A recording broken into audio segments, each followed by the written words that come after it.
अच्छा जी, late continue जी। Next बेरक चलती हैं सेक्शन 17 की रीडिंग की तरफ। Section 17 the Punjab rented section 17 the Punjab rented premises act 2009।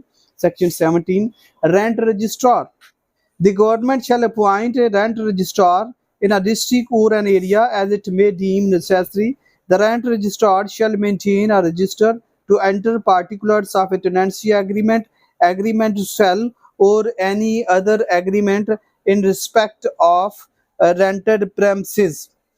आगे बात करता है रेंटेड प्रेमिसेस के हवाले से। अब ये बहुत अहम है। अगर हम इसे देखेंगे तो हमने देखा कि फैक्ट ऑफ अदर एग्रीमेंट की क्या बात करता है, और अगर हमने ये देखा कि ये रजिस्टर्ड किसके पास होना है, और फिर अगर हमने ये देखा कि अगर ऑलरेडी रजिस्टर्ड है तो वो रिवोक कहाँ होना है, तो फिर सारे एग्रीमेंट की ही बात करता है। लेट्स सी, वो कहता है रेंट रजिस्ट्रार तो गवर्नमेंट शैल अपॉइंट।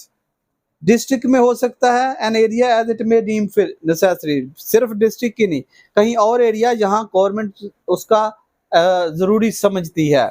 अगर the registrar shall maintain a register, अब उसके पास एक रजिस्टर्ड होगा जिसमें सारे पार्टिकुलर हो गए टेनेंसी एग्रीमेंट के, और साथ एग्रीमेंट टू सेल की बात करता है।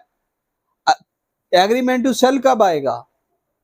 जब टेनेंसी एग्रीमेंट जो है वो रिवोक होना हो या रिवोक किया गया हो, तो फिर उसके बाद ये याद रखिएगा टेक्निकली कि अगर कहीं और एग्रीमेंट टू सेल आ गया तो उसकी कोई अहमियत नहीं है जब तक कि वो एग्रीमेंट टू सेल जो है वो रजिस्ट्रार के पास, अगर ऑलरेडी एक किरायानामा जो है, किराएदारी जो है वो रजिस्ट्रार के पास रजिस्टर है और वही प्रॉपर्टी खरीदना चाहता है टेनेंट, तो वो उसी रजिस्ट्रार के पास जाएगा, रेंट रजिस्ट्रार के पास, और रेंट रजिस्ट्रार के पास वो एग्रीमेंट टू सेल मुआयदा बै को भी उसके पार्टिकुलर मुआयदे को अंदराज कराएगा। अदरवाइज हमने देखा कि फैक्ट ऑफ अदर एग्रीमेंट, कोई भी एग्री, कौन सा सेक्शन था? 10।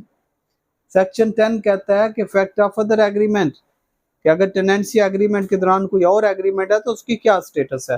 हाँ, नीचे जाकर उसमें कहता है कि वो रजिस्ट्रार के पास, रेंट रजिस्ट्रार, टू सेल और any other agreement in respect of the rented premises. हाँ, कौन सा एग्रीमेंट टू सेल उसके पास रजिस्टर्ड होगा। छोटा सा सवाल ये भी कर सकता है, अगर आप ऑनेस्टली बेर एक्ट को देखेंगे तो आपको सारी चीजें पर वो कहता है कि सवाल कर सकता है कि क्या मुआयदा बै जो है रेंट रजिस्ट्रार के पास रजिस्टर्ड हो सकता है। अब उसने इतना सवाल किया, हो सकता है। अगर टेनेंसी एग्रीमेंट पहले अवेलेबल है उसके पास उसी प्रेमिसेस का, तो अब इसमें दोनों चीजें हैं। उसने हाफ में छोड़ दिया तो बाज़ दफा वो छोड़ सकता है, और वो क्वेश्चन को एड्रेस करने के लिए आगे दोनों चीजें भी आप बता सकते हैं और एक पहलू भी बता सकते हैं, और हो सकता है नहीं हो सकता है ये भी आप बता सकते हैं।